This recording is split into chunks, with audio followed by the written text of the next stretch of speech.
wondered how to approach this, and I may actually talk about what's been going on for a couple of weeks, because there was a whole other aspect of this that has occurred to me that I would like to get into.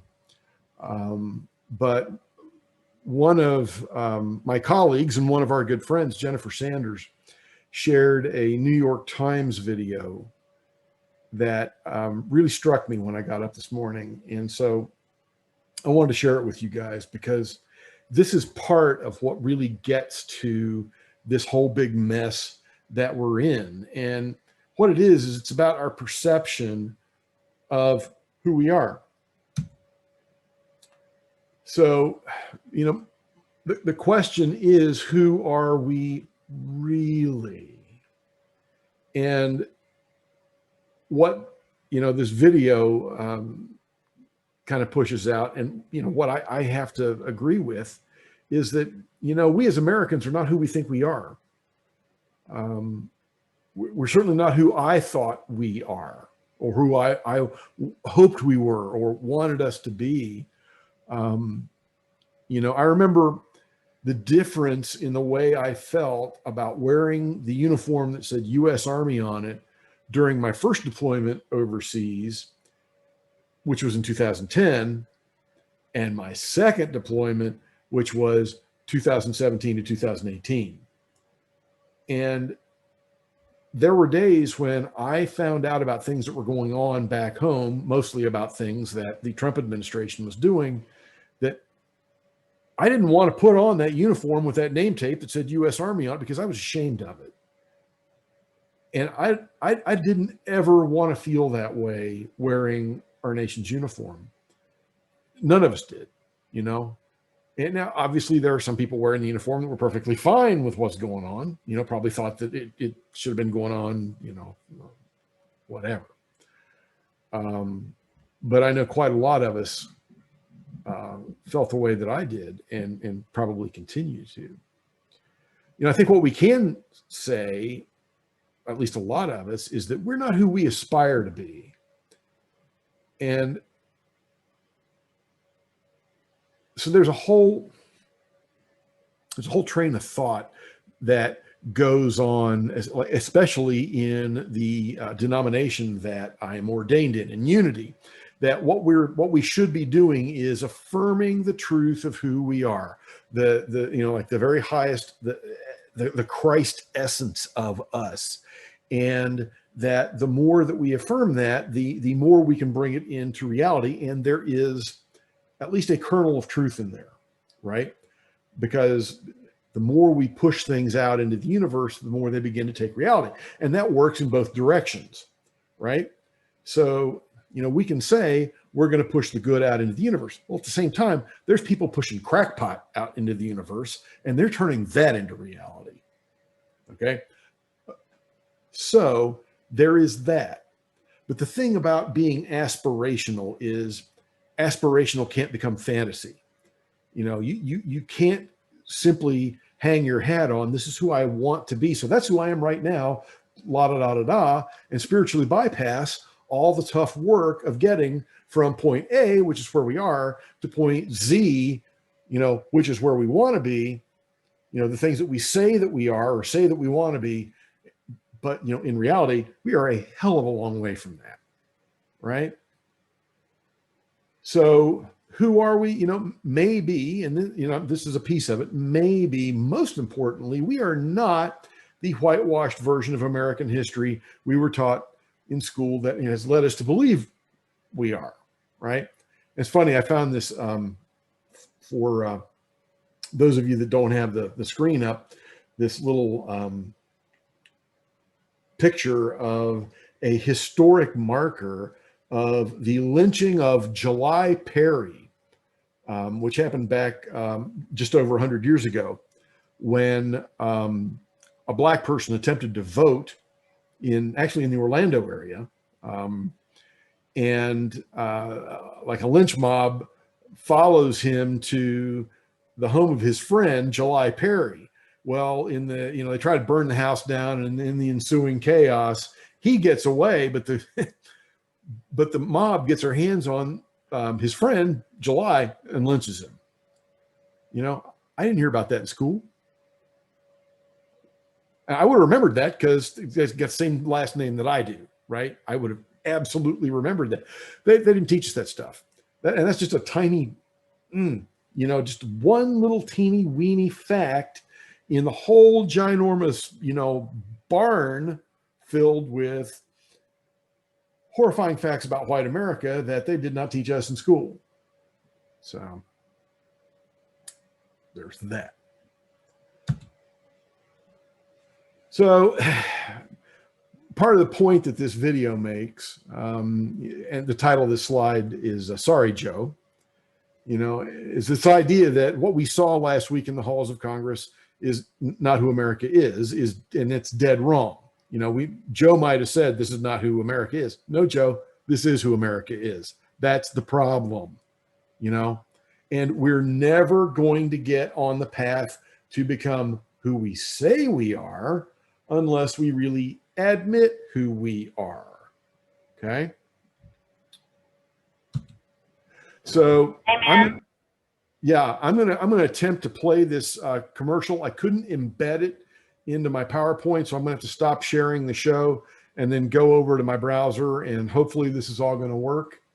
So bear with me here while we do this. And share screen, share sound. Select that, share. And we may get a little bit of this advertisement.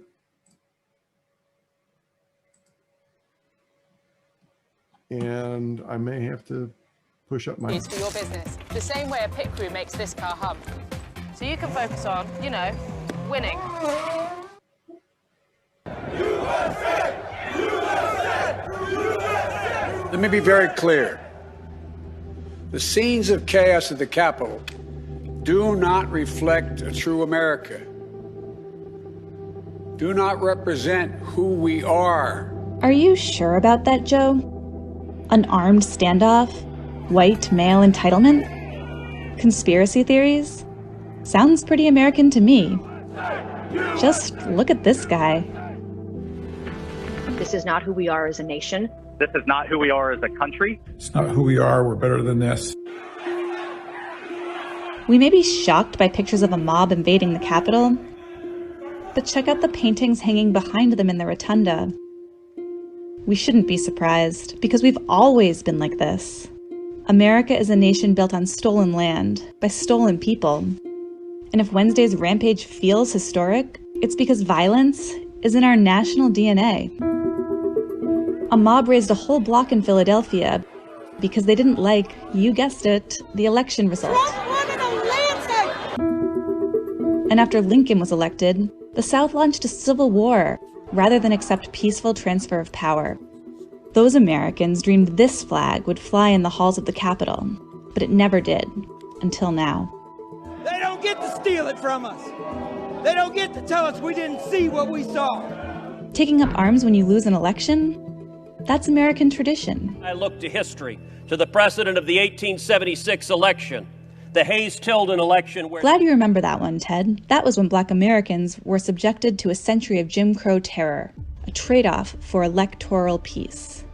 An hour after your speech on Wednesday, while you cowered inside, they hung a noose outside the Capitol. And Black people cleaning up the mess? That's another all-American tradition. This is where centuries of white entitlement leads. Oh, there we go. Storm the Capitol and meet hardly any resistance. A cop is not a threat. He's a photo opportunity.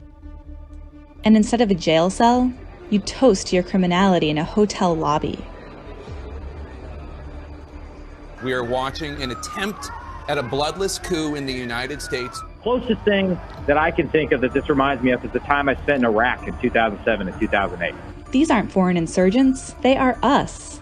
They shop at Walmart, they watch the Super Bowl, and they're not going anywhere. We were normal, good, law-abiding citizens, and you guys did this to us. We want our country back. And for the purest expression of the American way, just look at the man responsible for Wednesday's violence. A man who leads by Twitter, who knows that if you have enough money, they'll let you do anything. He told us who he was, and we picked him because this is exactly who we are.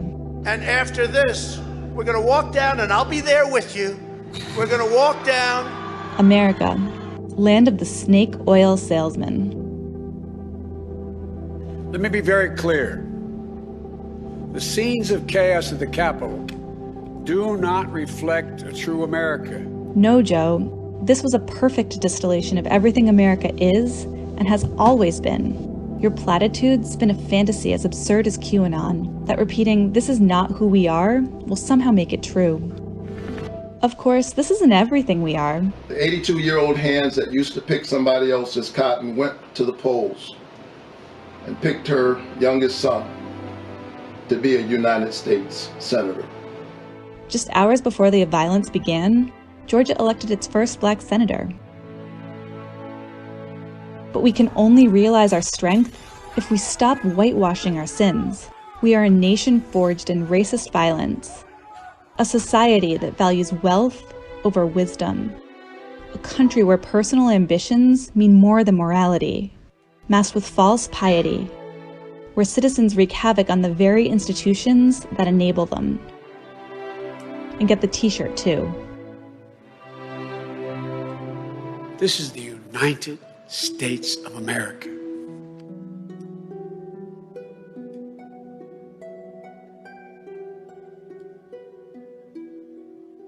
Yeah.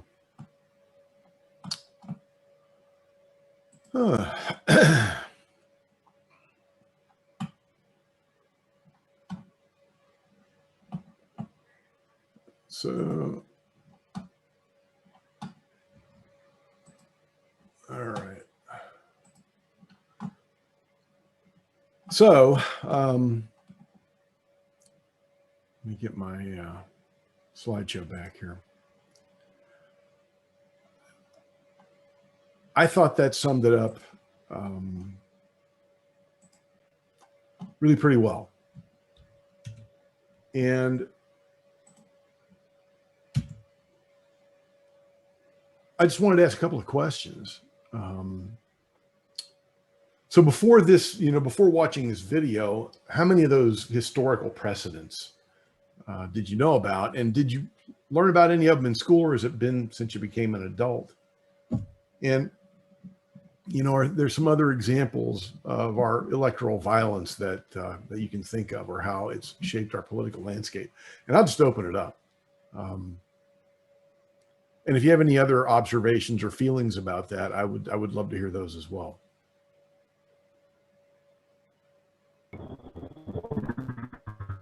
Well, I'll go first.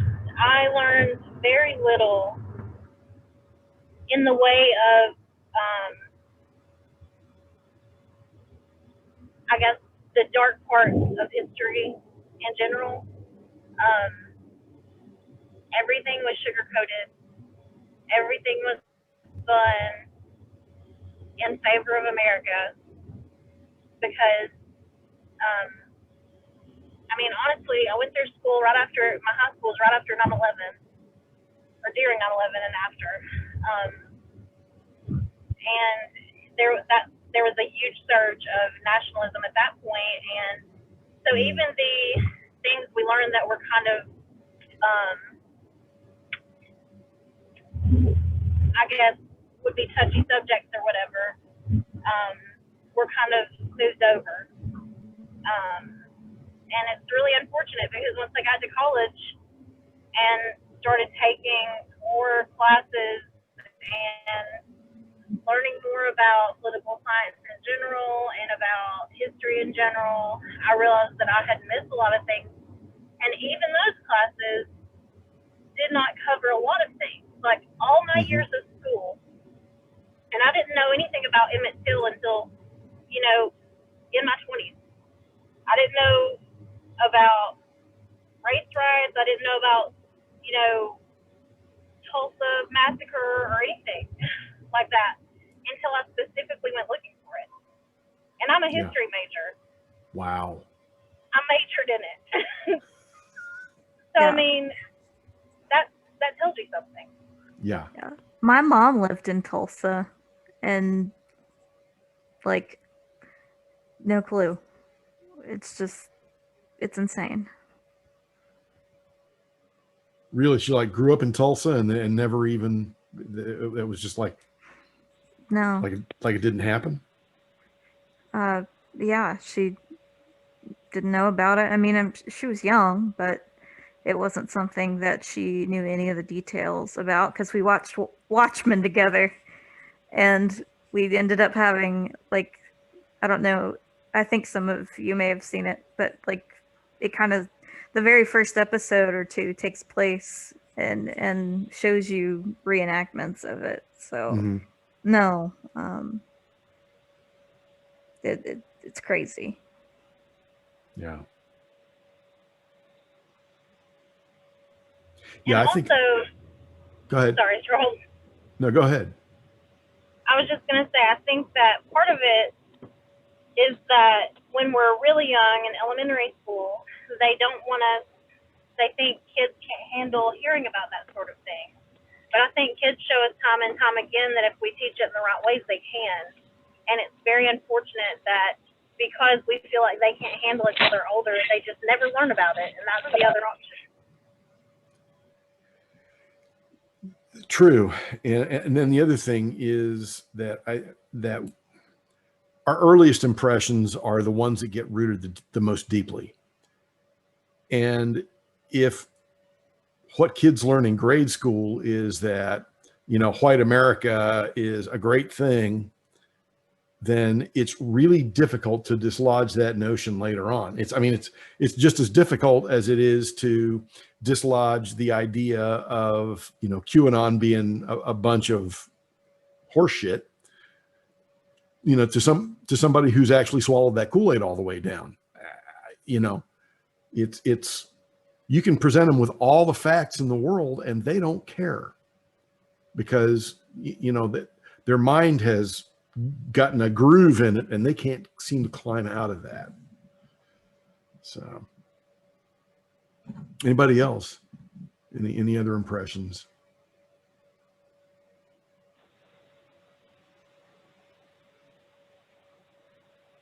My brain's kind of just mush. I just wanted to say, I'm taking it all in. I learned about Tulsa in the last year. I have, moving to the South as a middle-aged adult, I've learned very little, but what I've learned has been, astonishing. Yeah. And I'm still digesting, all of that, and just, praying for whatever my family participated in, and praying for anybody that may have been on the receiving end of that, and just really praying that the generations that are coming up today, who seem in strong part, much more accepting of everybody, which is such a relief. And I really trust that they will help the world finish transforming in better directions. Yeah. Yeah. When you talk I believe in them. Go ahead. Yeah, I just know that's just it. I believe in them. I believe they will help shift things. I sure hope so. So one of the things that, I think about this stuff a lot. One of the things that occurs to me is how extraordinarily poor we are at talking about and dealing with any of this content, any of the questions of how race and racism have shaped America, the questions of how entitlement and violence have shaped our political landscape. We're very, very bad at talking about this. And I think a lot of it has to do with with the way we're educated from childhood onward, where this notion is people are either all good or all bad. And that in the absence of bad people with terrible intent, bad things can't happen. Because the whole concept of racism, and in fact of violence and exploitation altogether, is that it exists and operates independent of individuals. Even if there were no racist individuals in your system, the system would still operate in a racist manner because that is how it was designed. Even if the electoral system was, absent of all people who had prejudice, it would still be prejudice because that is how it was designed and that's the way it's sustained. It's baked into American concepts of individualism. It's baked into American concepts of what makes a good, successful, superior person. And these are ideological beliefs we have, and we're terrible at talking about them because they're nuanced. And part of the whole concept of America has relied on this anti-intellectualism that disdains nuance, that says if it's nuanced, then it must be wrong. If it's nuanced, it must be made up by liberals. If it's nuanced, we can't understand it, which means we can't talk about it. And that, I feel like the biggest obstacle to overcome is this resistance to intellectual conversations, to meaningful conversations, and for even understanding how to talk about these topics. We can't have conversations because we haven't been equipped to. That's so true. I have I'd like. Go ahead, Haley. No, go ahead. Oh, I was just gonna say, like, I almost feel bad thinking back on like history. The most memorable history class I've had is just the last one I had, which was more about branches of government. I took like an honors, U.S. government class. But as for like history, things that happened in the past, like I can think specifically of like the day where my world history teacher decided to share his personal thoughts about the New Deal and how, he always went back and forth about, which by the way is the most nuanced thing I've heard said about the New Deal, was that he considered that maybe it wasn't the worst thing ever. I remember one of the and pretty much all of them are coaches, with the exception of one woman who collected cows and just gave us worksheets and didn't even talk to us. And then another one I remember still having maybe 2 or 3 weeks worth of class time, and they played like they played some computer game, mostly the boys, like on a projector for a significant period of time. I think it was like an American Revolution game, and how I knew, like, aside from the cow lady, I knew all of their political preferences. Like, I hear all the time about, this idea that, oh, you're going to go to college and you're going to leave left-leaning. Like, I know some people whose parents told them, I'm worried about you going to college because I think you're going to come back an atheist. Like, there's just some crazy things that I've heard. And when I think about it, like, high school and below wasn't exempt from teachers taking an impartial or attempting to be impartial. Like, no, in the South, I knew that all of my coaches were conservative, fiscally, fiscal conservative, into economics. I knew that. And I think when you're like a kid and you're inherently trying to please your teacher and you're so impressionable, like, I think that just a lot of the people that I know grew up with that and never questioned it or left that bubble. So I don't know. Those are my memories. They're not happy memories. There's a reason why I wasn't really a big fan of history classes. Yeah. What I really appreciated that, and also what Laura was saying, well, all of it. Anyway, it's a great discussion. But I wanted to add, to this part of it that, my experience right now is that one of the forms of violence that we perpetrate on a racial divide, also on an economic divide, is withholding health care. It's just violence. It just is, not letting people get treated for what ails them. Because we certainly we certainly could provide that to everybody using a lower dollar amount of resources than we're using right now. And at any rate, that's just something that's, you know, been in my head.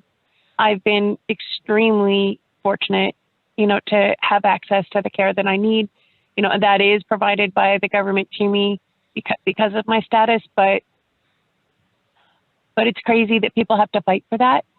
Yeah. Anyway, And that's, you know, go ahead. Oh, no, I agree, Haley. I also wanted to mention that there's so much I don't know about the beginnings and the continuation of the way the U.S. government has undermined and driven the Native American population to poverty and left them to rot, basically.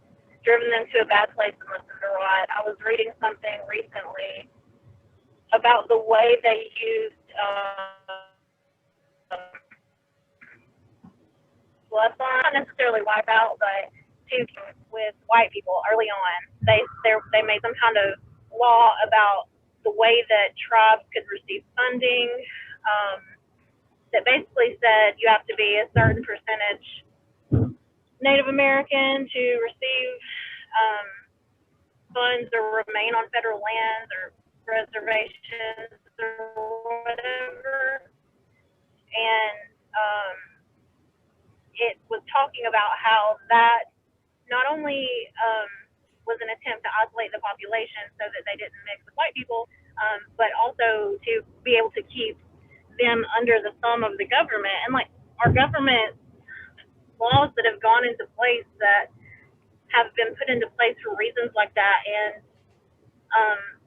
are still, these kind of laws still in existence, you know, that I think those things need to be really looked at, you know, from a fresh perspective.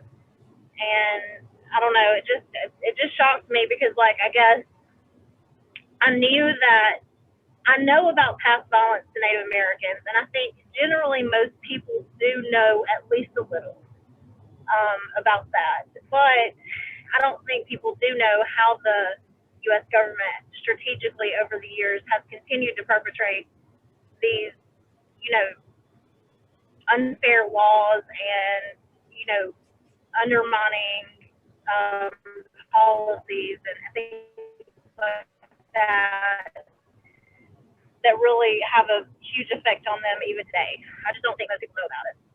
Yeah. Yeah, I mean, if we think that the examples of racism against African Americans and, you know, the many ways in which it's been institutionalized over the year are kind of like America's dirty big secret, then yeah, you know, the literally genocidal policies we've had against Native Americans since we hit the beach are a dirty little secret. That's one of those areas when I think it was Haley was talking about kind of making peace with our, you know, what our ancestors may have done. You know, for me, it's not may have done. My mother was a Custer. The boys that died as a little bighorn were my first cousins 3 times removed. We shared a grandfather, you know. In my view, like, I don't know of any ancestors that, you know, did that, but at the same time, I think we are all equally, maybe not personally culpable, but we are benefiting off a system that was unjust, every single one of us, you know. That still is, you know. And it's our responsibility to recognize that and make amends for that in some way, you know. Exactly. One of the ways that's happened so strongly, you know, in recent decades and really has only very recently been undone is the redlining, you know, especially after World War II and the generations that have come forward. You know, the GIs, white GIs were allowed to buy houses and, you know, and so they were able to transition some of their wealth, to their children and grandchildren, and that didn't happen for non-whites. I was amazed when I lived in Austin to find that the legacy, of that is, still playing out in how the schools are, how the school system is racially divided there. At any rate, there was an exhibit about redlining at a museum in town, and there was a movie that went along with it that may still be viewable. Any rate, there's so much to learn about there as well. Boy, it sure is. So, as I was thinking about this, one of the things that came to me, of course, it's like the old thing, when you're a hammer, everything looks like a nail. Well, when you're an alcoholic, it looks like just about every problem can be solved by the steps. But, in this case, I think there are a couple of things that we can take from the steps that are really useful. And step one is basically admitting we have a problem. Saying, yep, I'm an alcoholic, and my life is unmanageable. It's admitting the truth of who we are. And that's one of the reasons that the 12-step process has been adopted for so many other life issues, right? When step one is simply, I'm going to get honest with myself about what's going on and admit that this shit ain't working. Plain, pure, and simple. Doesn't work. What I've been doing is no good. I don't have control right now. I'm going to need some help here. And there are people who are not ready to do that. They still think, oh no, mom, apple pie, Chevrolet, and white people, yay. And trying to talk to them reminds me of trying to talk to an alcoholic who's still drinking. You're wasting your time. It's the sad thing is they're out there on the streets with us. They're in our offices, they're in our families, they're at the Thanksgiving table. But what we have to do is we have to do our work and then still, be out there in the world. But we admit that unmanageability of our situation. And I love this little graphic, and I know you can't see it, Haley, but it's like a graphic that has the first step on it, but then it just says in real big letters, step one, honesty, right? And I know Joe Biden's not trying to be dishonest when he says that's not who we are. What he's really in his heart talking about is who we as Americans want to believe we are. What Ronnie called the shining city on the hill.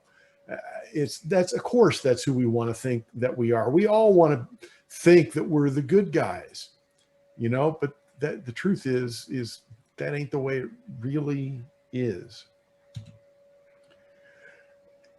It occurred to me, so we're trying to make some changes here, right? And I'd gone back in my mind. I was like, I remember reading something about them deciding that, it doesn't take a majority of people to move a society. A minority can do it if we get mobilized and we get out there and we don't give up, right? So the quote that I found from, I think it was the University of Pennsylvania study, researchers sought to determine what percentage of the total population a minority needs to reach the critical mass necessary to reverse a majority viewpoint. The tipping point they found is just 25%. At and slightly above that level, contrarians were able to convert anywhere from 72 to 100% of the population of their respective groups. Well, the problem we run into right now is, while yes, there are people like us that are trying to wake everybody up to white privilege, to that sense of entitlement, to institutionalized racism, to ableism, to patriarchy. There's another group, another minority group that's trying to push in the other direction, right? So we have these dueling 25%.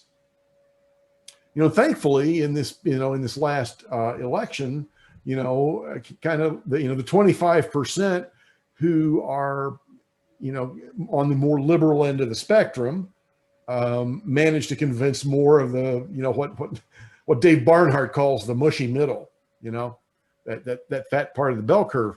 But we can't let up, right? Just because there's 25% of us and we're talking doesn't mean that's going to be enough. You know, there's that other side of the bell curve, and they're talking just as loudly, and you could see that. You know, you could see that some of those people, they're not cynical about what they believe. They genuinely swallowed the Kool-Aid all the way down. They really believe that election was stolen from them. They really believe that everybody's trying to take something away from them, and they are genuinely fired up and ready to go to war. We need to be that passionate about really making an America that works for all, about helping to create a world that works for all. So before we go, I'm going to ask, what's ours to do? So I'm going to say, number one, we have to do our own internal work on who we really are as individuals, as well as a nation. You know, and that's like one of the reasons I thought it was important for us to share the book that we read last year, So You Want to Talk About Race. I mean, I know I still have work to do on race, a lot, right?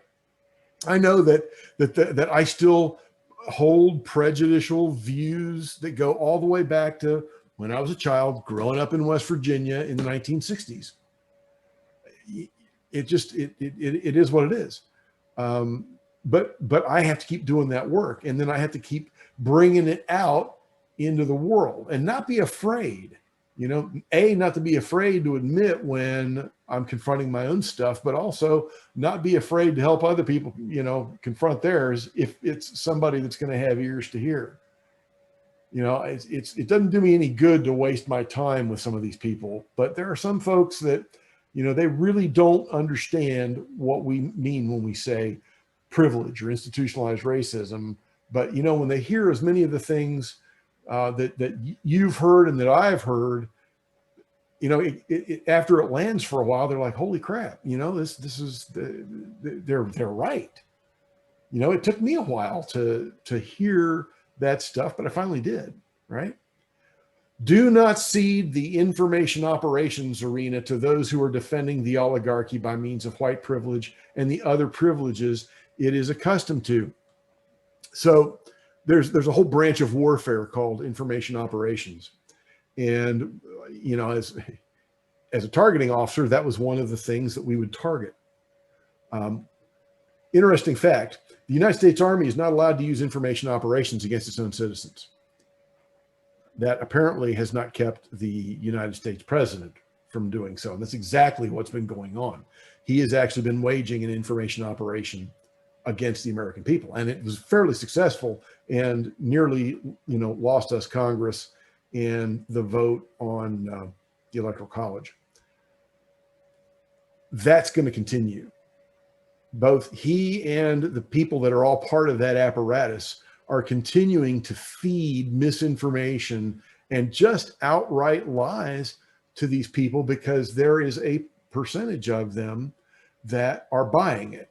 And that percentage of people are providing them with both political power and money. If all you have to do is tell a lie to get people to give you money and political power, there are some people who have absolutely no moral compunction about making that choice. We cannot let them run the information arena. We have to continually push back with the truth, the real truth, you know, at least as close to it as we can find, right? Not this fantasy they've made up where, you know, people like Antifa were the ones that actually were there at the Capitol. Oh no, it wasn't good Republicans. It was those anti-fascists and BLMers who somehow managed to make themselves look like chubby white guys. Anyway, we cannot just let them have that space. We have to occupy that space. Now, when we do that, we have to have our facts in order, right? We have to have genuine facts, not just stuff we made up that sounds good, you know, that is kind of like what they like. But we also have to remember that facts are insufficient because a lot of these people, facts will not touch them. But if we can have emotional appeals that are also based on fact, right? Things that will tug at you, you know, things about the way that Black and brown people and Native Americans and you know, the genuine stories about how those people's lives are impacted by white privilege, by institutionalized racism, by, you know, all of the things that the United States has done to the Native American population, right? You know, when we can talk about how many million Americans don't have running water, and oh, you know, the vast majority of them are Native Americans. No running water. They're spending hours every day just going somewhere to get a couple of buckets full of water so they can survive to get to the next day, right? We need to have some emotional appeals as well, okay? And one thing I think that we have to remember is right now, the only high ground we can hold is moral high ground. The wealthy white male has owned the American political high ground since Columbus waded ashore. That's why we still have the Electoral College, for crying out loud, right? When people try to make the argument that it's just politics, no, it's not. It is not just politics. We are talking about moral decisions, moral arguments, moral values that are either being violated or that we are standing up for, right? And that in those things, it's not just a difference of opinion. That's really the only high ground that we can claim right now. And we can't cede that either. We can't just give up and say, okay, yeah, we'll just agree to disagree. It's all politics. See you next election. No. And if that makes me sound, I don't know, smug, arrogant, or elitist or whatever, because no, sorry, you know, I am completely disinterested in your story and your version of the facts because you are supporting a racist institution, and I find that morally repugnant. You want to call me elitist? Go right ahead. If I can do that with a clear conscience, you know, I'm okay. So anyway, so Haley, I have a picture here of MLK with, you know, that quote from Amos chapter 5, verse 24, but let justice roll down as waters and righteousness as a mighty stream. Sometimes people take that as like something that's going to come from the outside. You know, justice is going to just roll down from God and on high, and that righteousness, that mighty stream, is just going to come and sweep all the bad guys away. Well, we are the water, you know, we are the mighty stream. We're the ones that have to get rolling, and we're the ones that have to sweep injustice away. And it, you know, it's kind of like Frodo, like, you know, did this have to happen on my watch? Yeah, you know, it did. So it's just, you know, it's what we've got to do. We got to stand up and do it. We got to raise our voices. We got to move our feet. We got to vote with our votes and our dollars. And we have to be willing to suffer the slings and arrows of outrageous fortune and you know, Aunt Polly around the table, because it's too important. We're talking about people's lives, and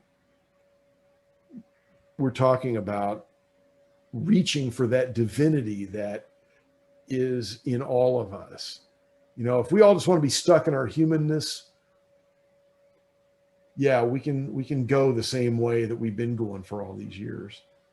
But if we really want to go for that piece of the divine that we are, then this is what we're up against, and this is what we need to do. I know this week has been highly unsettling. It's been scary as hell. I still have great reservations about the month ahead. You know, I won't really be able to exhale fully until the inauguration's over with. And, you know, the dust has settled a little bit, but honestly, that will not mean the fight is over. You know, we need to keep bending that long arc towards justice. You know, we're the ones that do that. So I'm here if you guys need me. Let me know, because I know that it's been really stressful. I wanted to thank you. I appreciate, you know, this long service and your thought and everybody's, you know, thought and contribution to this. But I did want to add one place where we haven't gone, and that is that you've really been on my heart this week with all of the questions about whether, you know, what was going on with the National Guard. And I imagine that that's touched you very deeply, and, you know, from that particular angle. And I just wanted to let you know I've been thinking about you. Well, thank you. I admitted to Laura yesterday that in my heart, I want to saddle up and go to Washington for the inauguration. Quite a lot. But I'm not going to do that to her, because she worries about me as it is, you know. And I have to, you know, I have to allow my brothers and sisters who have taken over since I retired to do their jobs. It's not been 100% easy for me. You know, last night I had another, you know, dream of being in the military yet again. And I do, that's probably 4 nights out of the week I'm wearing boots. It's not easy. I obviously have a